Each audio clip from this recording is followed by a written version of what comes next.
Welcome to Ask Sean, where I explore all sorts of questions about life, relationships, and being human. I'm Sean Slevin, a licensed professional counselor and a licensed marriage and family therapist. And if you have a question you'd like to ask me, you can do so anonymously at www.asksean.org. So in this video, I'd like to talk about and explore the topic of fear. Fear is something that we all experience, or the vast majority of us experience. There is a small subset of us, of human beings, where there can be a neurological condition where actually a person is not able to experience fear. That is its totally own topic, and so not where we're going to go today. The vast majority of us experience fear as part of being human. It is kind of the normal neurological development as part of how our brains work and how we function. And fear is useful, it alerts us to danger or potential danger. It's related to keeping us alive, and to trying to maintain relationships and all these kinds of things. So it is something that we need. And so, kind of like I was alluding to earlier, there is, this neurological condition where someone is not actually neurologically able to experience fear. So that's not a psychological wounding thing. It's like that the capability didn't grow and physiologically in the brain. And that creates all sorts of problems. Again, I'm not going to go into all the particulars of that because there's some significant stuff to that rabbit trail.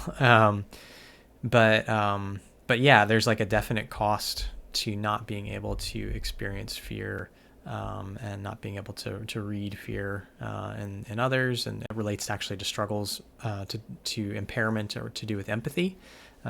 So there's some interesting things there, but. So we do need the capacity to feel fear. It's a really fundamental thing to being human and to living well. And we've all those of us that have the neurological ability to feel fear, we've all experienced the ways in which fear can get out of control. That fear can it can become really problematic. It can feel like a bit of a nuisance at times, like. When we're feeling afraid about an activity that we would like to partake in which we think should actually be fine for us to do, and yet something in us is like, oh my gosh, what if this happens or that happens? Or we're wanting to, connect with somebody relationally, right? Like, which is vulnerable and, can be scary.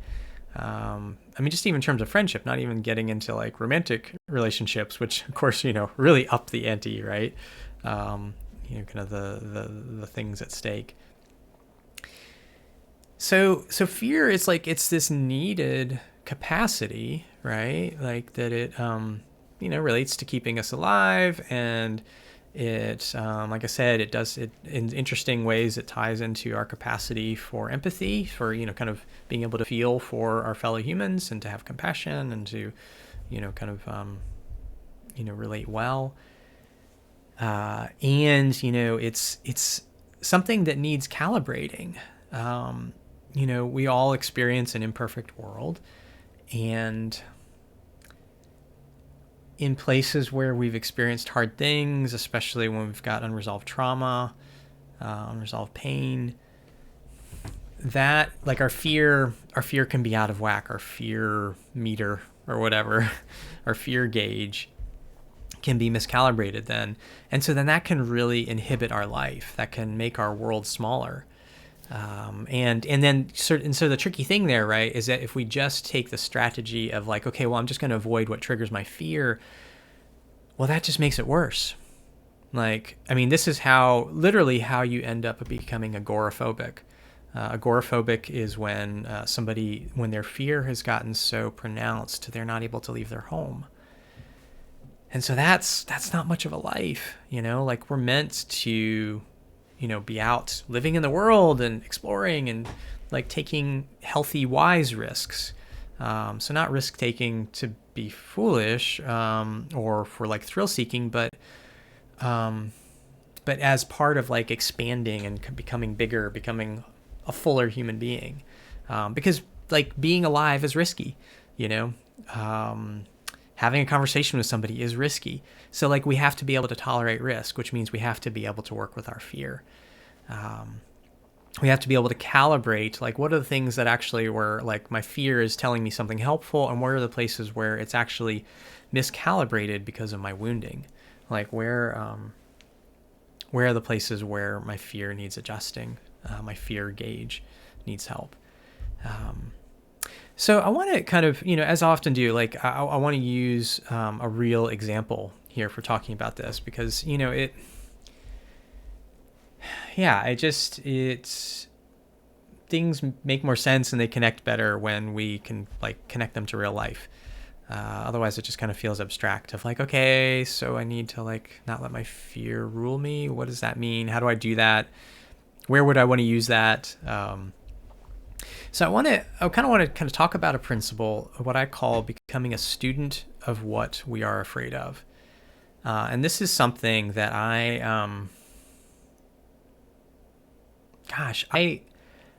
can't remember how I came to this. I think I partly intuited it, and then I'm sure I've been influenced by, so many great books that I've read and, therapists I've worked with.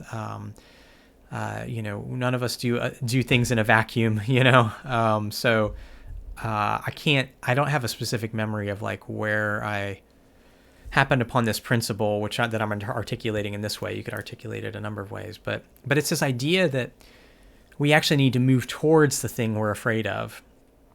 We need to, if we want to expand our capacity, build our capacity to be grounded in the midst of having some fear about something, if we want to work at not being ruled by our fear, we have to, I would say, become a student of what we're afraid of. So the story I'm going to tell is one from my own life, and it has to do with horses and horseback riding and being around horses. So I, as a child, like, I don't know, 7, 8, 9, maybe 10 years old, somewhere in there, I had some lessons. I don't even remember how long. I mean, it could have been like 5 months, maybe it was a year. It doesn't, in my vague memory, it doesn't feel like it was a terribly long time. I definitely, so several things that stick out. One is I never felt any sense of competence or comfort in the horseback riding. I never felt an ability to like actually get the horse to do something. And I think I always felt a bit afraid of the horses. I mean, they're, especially as a little kid, I mean, these, horses are freaking huge and they have such a presence, I don't know if you've been around horses or not, but like they have a very weighty, energetic presence. And I was really intimidated by that. And then adding to this, then I had a particular experience that became very formative, and that is I was actually thrown off. And all the details of that aren't super important, but the instructor was trying to get the horse to do something, and the horse wasn't having it, and so the horse bucked me off. And I still have this memory of the flying through the air and then like seeing stars, kind of as my head hit the ground. And so that was a very formative experience for me. Like that, like kind of what that taught me is these animals are dangerous and they're scary and I can't manage them. And so that stayed with me. I had a little bit of encounters with horses here and there. I mean, I think maybe I still had lessons a bit after that. I can't really remember. But again, never to like where I felt comfortable. And I had maybe a few experiences with horses here and there years and years later, like in like post college and whatnot. And then kind of early 20s, like a couple years after college, I reapproached riding horses. I took lessons for like a couple of months.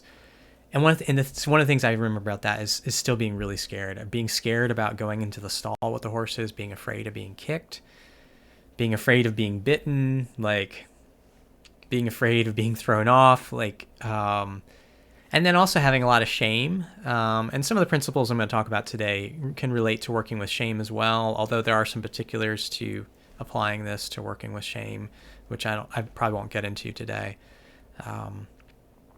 But so yeah, I just went for a couple months with lessons, and I didn't really stick with it. And I, again, didn't get to a place of feeling comfortable. Didn't work through my fear. I really kind of like, there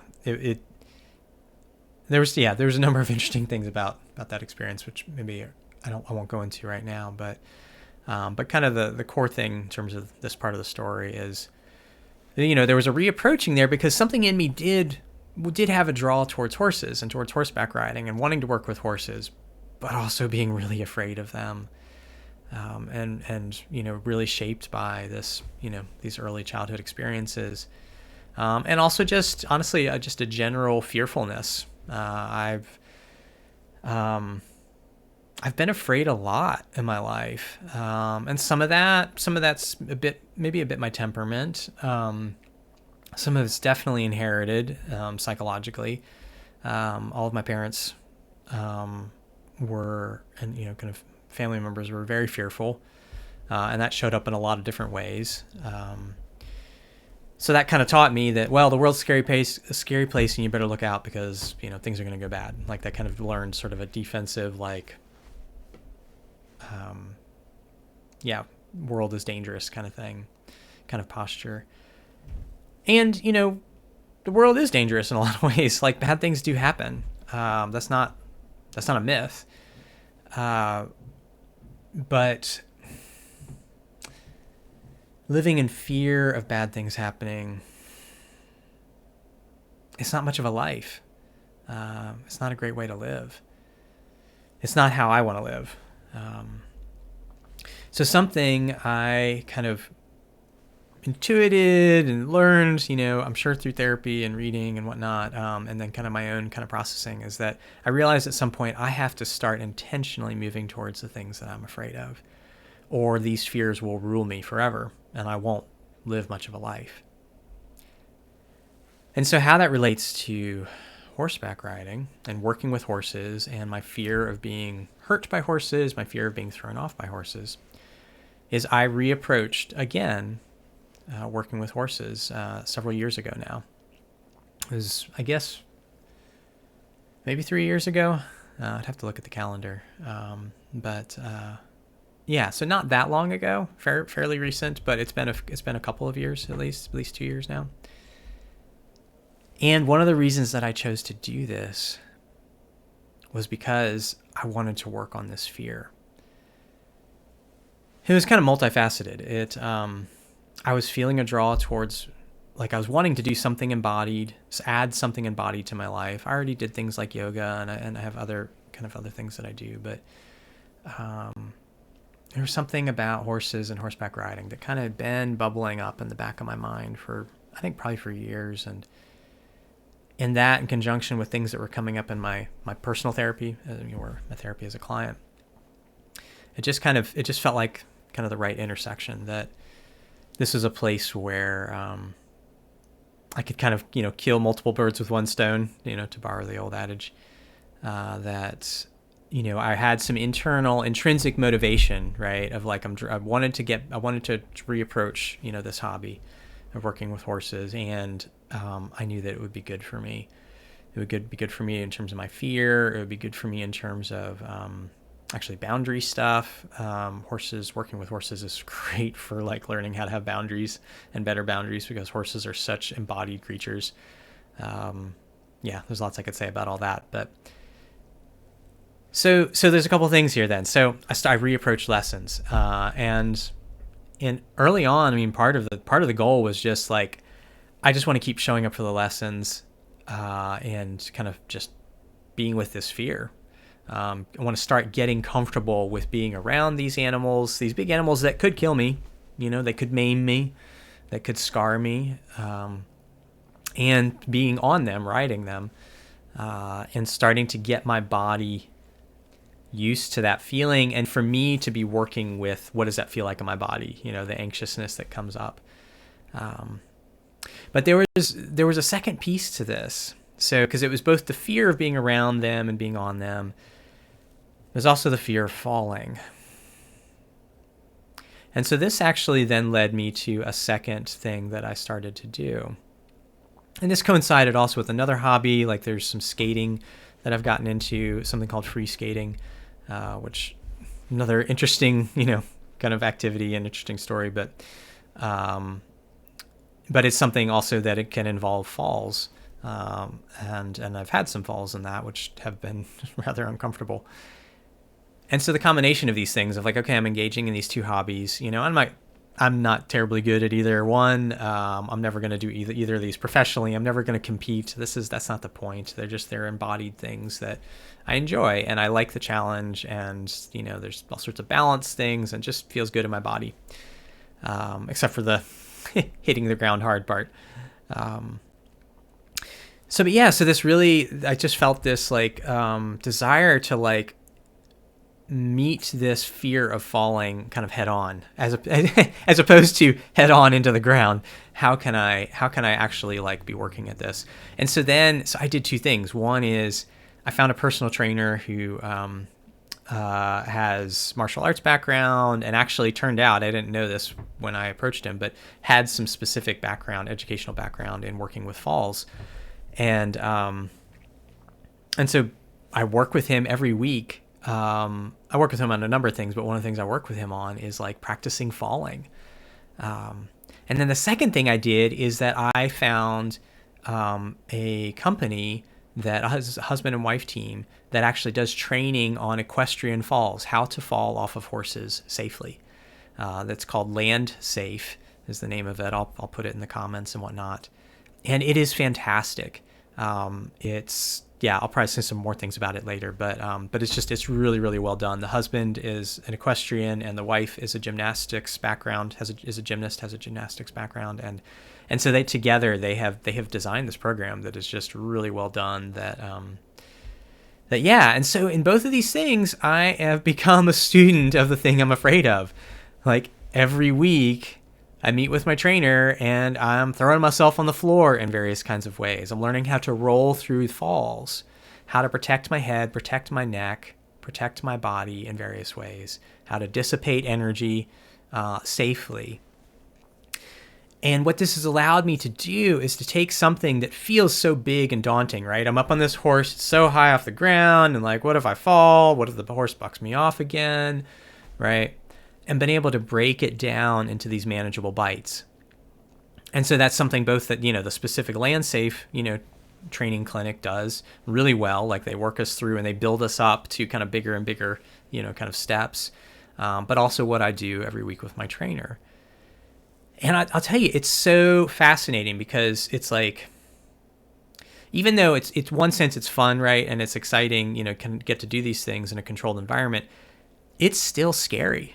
I mean, I'm working on something right now with my trainer where we're doing a variation on something that I have gotten pretty comfortable with, but we've added in something, and it's so fascinating. Like getting my body is like, I don't know if I can do that, even though I know physiologically I can because I've done it in other ways. But there's something about this added element that there's a psychological and a physiological, like, I mean, I can even feel it right now. There's like a tightness that comes into my chest and like just a tension in my body and a wanting to pull back. And so one of the things that I practice with this is like slowing down. And sometimes that means that I'll come in and we'll be working on something and I'll be like, you know what, actually, I need to do this a smaller bite first. And so I'll go back and I'll redo a thing that I have done like tons of times now. And I'll do that a few times, do a few, falls and rolls of that, just to like help my body remember, like, we can do this. It's in this, we've installed the program, right? and then coming back and then slowly moving through. So this then brings me to then a really interesting experience I had several weeks ago, where I had my first adult unplanned equine dismount, which is a very silly, wordy way of saying I fell off a horse. This was my first fall since childhood, my first equestrian fall since childhood. And it was incredible how different it felt. Because I'm riding along, I won't go into all the details of the situation. And the horse wasn't being like terribly naughty or anything. They're just being a horse, and we're excited about some things. And I was struggling to kind of like lead them well and, kind of rein them in. And we were in a field, and there was this moment where I just knew in my body, oh, I can no longer stay on. Like, I'm going off. And there were several different things that could have happened in that moment. One of the things that would not have been good is if I had scrambled, like trying to like hold on in a bad way. There can be appropriate ways to try to hold on. But once you've gone past the point of no return, trying to like scramble to hold on, like can actually, like you can put yourself into really bad positions. Like you can potentially end up going, kind of under the legs, in which case you're going to get trampled. Very bad day. Or, over the front in front of the legs, or getting caught up in the reins or the stirrups. And so one of the things that I've learned from the land safe training and from having done so many iterations of these falls is like, once the fall is going to happen, like you just have to accept it. And so that was so interesting for me, is that here I've had so many times, right, of being afraid and working through that fear, being afraid and working through that fear, being afraid and working through that fear. And I have this experience where I'm like, oop, I'm going. And I didn't feel afraid. Like there was nothing in my body that was like all tense and like, oh my gosh, we're about to die. It was just this sense of like, okay, here we go. This is what we've trained for. Like, and I let go of the reins like I'm supposed to, like I practiced, and just kind of let my body go. And it really was this interesting, like emotional and like physiological experience of just sort of like casting myself into, kind of the universe's arms, into God's arms, into, the arms of nature, like trusting that I'm going to be caught and it's somehow going to be okay. And then as I'm in the air, so I've left the horse, and there was this really interesting moment, like of being in the air and I haven't hit the ground yet. And I distinctly had this thought like to myself of like, okay, this is about to hurt. And then there's the crunch, and I like hit the ground, and it did hurt, right? Like, there's no way it wasn't going to hurt. And then my body did what it was supposed to do. I protected my head and my neck. Like my head never hit the ground. And my body stayed in the shape it was supposed to, kind of in a ball, and I rolled away. And so I dissipated the energy like I was trained to do. And everything just happened automatically. Now, my heart rate was definitely up. I took my time there kind of on the ground, kind of collecting myself and kind of like, okay, where's the horse? Where am I? What am I feeling? What hurts where? How's everything doing? But I felt overall really good. Was I sore? Yeah, of course. Like the parts of me that had the initial impact were sore, and those parts of me were sore for days. But overall, I was fine. I didn't break anything. No permanent damage. Like, my trainer who saw everything was like, that was a really good fall. That was probably about as good of a fall as you could have hoped for with that kind of fall. There's different kinds of falls that happen. And I got back in the saddle within a few minutes, and I rode again the next day. I rode the next week. And so it really illustrates this principle of like, how if we can allow ourselves, if we can choose to move towards the thing that we're afraid of, or we can choose to become a student of it, And I guess, I mean, and let's think a bit, kind of what do I mean by being a student? Like, to be a student of something, I have to be curious. I have to be willing to learn about it. That also means I have to deal with my shame. So this is part of where, struggle with shame can be in the mix, right? One of the things about when I reapproached horseback riding in my early 20s is that I do remember having a lot of shame about not being able to ride well, not being able to, still struggling to get the horse to respond to me. There being an embarrassment about that. And that made it hard to be a good student because I'm there's all this extra energy, not just to being afraid, but also being ashamed. And so that's its own thing that we have to work with. Now, I've done a lot of work with my shame. I've kind of, in some ways, employed a similar kind of practice, similar principle here of, which again could be its own video, but I've intentionally gone and done things that bring up my shame so that I could practice kind of learning how to tolerate it and building up my muscles to be able to endure my shame and ultimately set limits on it. And as I've done that, that's then created space to then grapple with my fear and to be able to actually become a student, right? To become a student of lots of different things, to be able to approach situations and just be curious. And so with this fall, I was really curious to process, okay, let's see. And let me think about how did I fall and where did I land? And did I roll the way that I wanted to? I think I did. It feels like, yeah, I did. And, debriefing with my trainer, not out of any kind of I need to do it perfect, but I just want to learn, right? It's I had my first fall, okay. And there will probably be future falls because that's just kind of the nature of horseback riding and definitely, with skating, the free skating that I do. So, yeah, so it's this becoming a student of what we fear.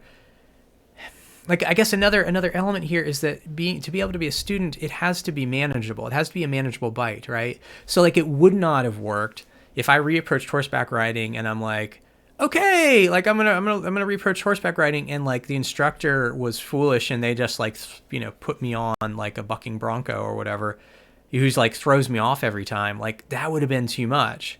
Right?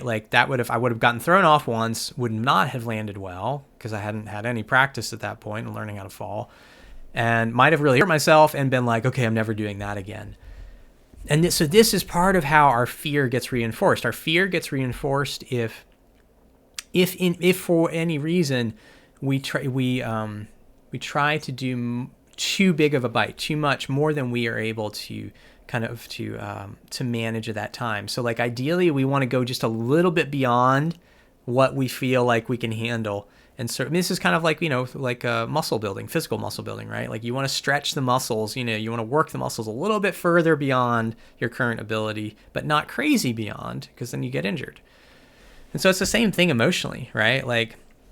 And so that's part of what I was able to do, with working with my personal trainer on the, kind of the tumbling, the falls and rolls, kinds of stuff.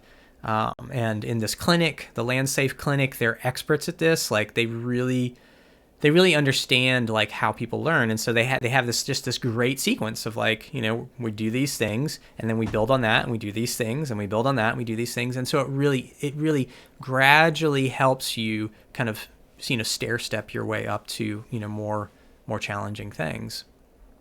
Because if you just get on a horse and then okay, now we're gonna throw you off, it's that's, you can't really learn anything there, right? You're not able to be a student there.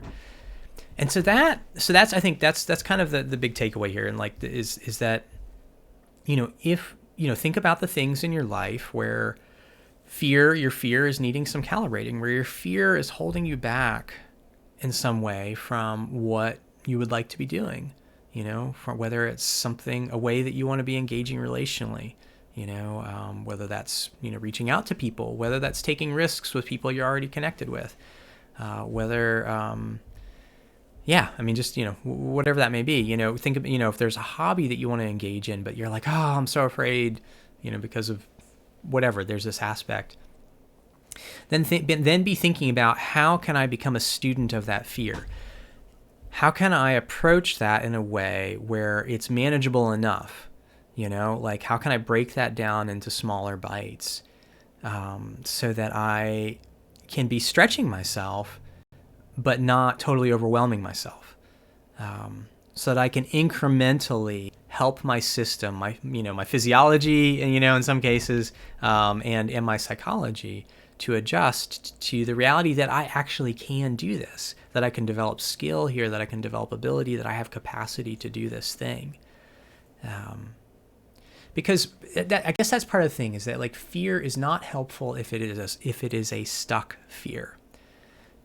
So like my fear of horses and my fear of falling off of horses was a bit stuck because it was rooted in these experiences I had as a childhood, had as a little itty bitty tyke, right? And I'm a grown man now. Physically I have more to bring to the table, and like I can actually wrap my legs around the horse, whereas a kid, I have no strength. I'm just, my legs don't reach anywhere, right? But it's not just that, right? Like, working with horses isn't so much about strength, though there's a strength to leg strength and whatnot, but it's more about presence, And so it's like, I have so much emotional capacity now to show up in the world, which has actually gotten even better as I've worked with horses and they've, worked through the challenges that they present to me. But it's like helping my fear, the scared part of me, that wounded, scared part of me, experience that, like, I have resources as an adult now that I didn't have as a little boy. I have resources inside of me. I have resources outside of me. I have a therapist. I have good friends. I have community. I can work through this. And that, I think, is one of the really key things for our fear to learn, is that we can work through things. If our fear is shutting us down, it's because it's that part of us, that wounded, fearful part of us, doesn't know that this could be different.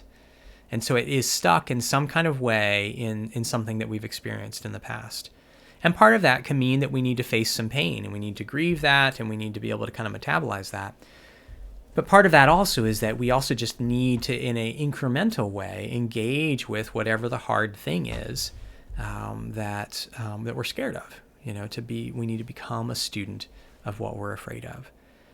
And if we do that, little by little, step by step, like, we can get to a point where, like, this amazing experience for me where I'm falling off of a horse, the thing that had terrified me, and I didn't feel any fear in my body or my psyche.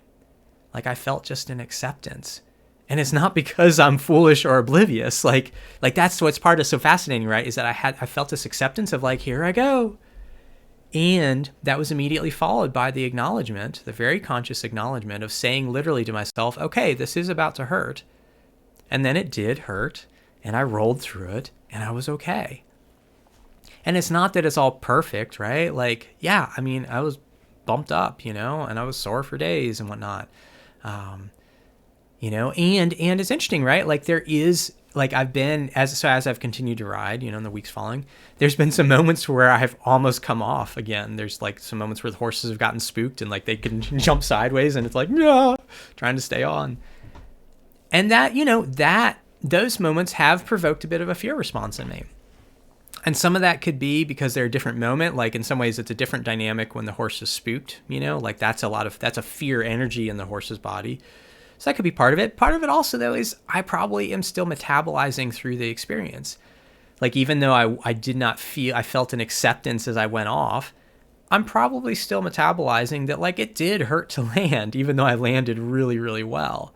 I landed very skillfully because I've been trained well. And so, that's just kind of life, right? Like, so I just keep doing what I've been doing. I keep iterating through, working through falls and, like, working at that edge, right? Not in a crazy, unsafe way. Like, this is not like, okay, let me do something dangerous or, foolish with a horse, but let me just keep, in a safe, wise way, with guidance from people who are more skilled than me, keep working on the edges of my, places where my body and my psyche can be like a little, ooh, oh my goodness. Because that, I think that's where life is lived best, is when we are expanding the edges, when we are letting ourselves live into life more and more and more. So that would be my invitation to you, is to think about, what are the places where, where you are wanting to expand, where you're wanting to live more. and where you're afraid to, and how can you become a student of your fear. Yeah.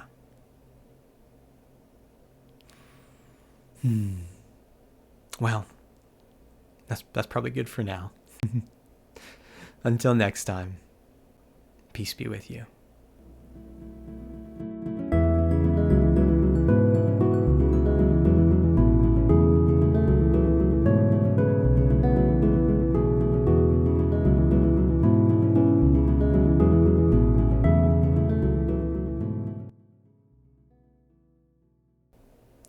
Hey, you stuck around.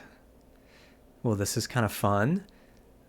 So I'm gonna this is gonna be like a Marvel movie, right? Like a little after the credits kind of thing. I thought it would be fun to post a little bit of footage from the land safe clinics that I've been to. So I'll just say a couple things here, right? Like these are just some random clips that like classmates have recorded. So it's like, it's not like a exhaustive representative, sample or anything. And some of it's going to look really weird and goofy. But what it does illustrate is this, this process of which they very wisely have us doing, kind of these incremental things that then accumulate to sort of building a skill base for how to handle more height and how to handle different angles and how to kind of prepare our body and train our body to roll through falls in skillful ways. So yeah, highly recommend Land Safe. If you at all ride horses, they are so worth it. I've gone to multiple of their clinics. I plan to go to more because it's just so good. One of the things you'll see, I'll probably, I think I have a couple videos where I might put here in the sequence where they actually have this simulator that's like super cool. And part of what you notice is that the simulator in the videos that I have, I think it's moving very, very slowly. And so at first glance, they can be like, okay, how is that useful? But again, like I said earlier, it's about, in order to be a student, we have to slow it down. We have to make it like, so it's a manageable bite so learning can happen. And the simulator thing that they have built, it actually can move faster. And so like, that's part of the cool thing. And part of why I go back is because as I get more skillful, they can move it more quickly, which, moves it toward more realistic, more real time, kind of challenge. Never to this, the same level as like, as an actual horse, right? Because we're trying to be safe and we're, the goal is to, keep it within learning parameters. But yeah, so it's just cool. It's cool stuff. But yeah, so enjoy this little window into me throwing myself around and rolling around and falling around.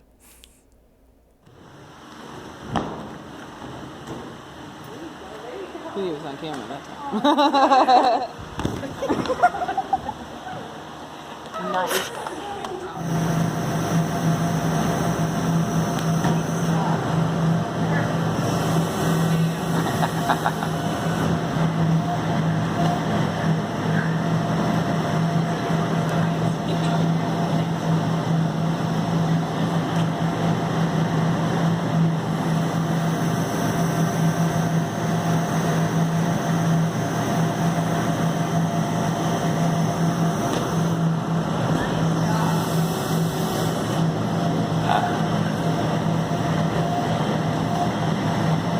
I'm not a big compliment giver, so I'm not saying a lot.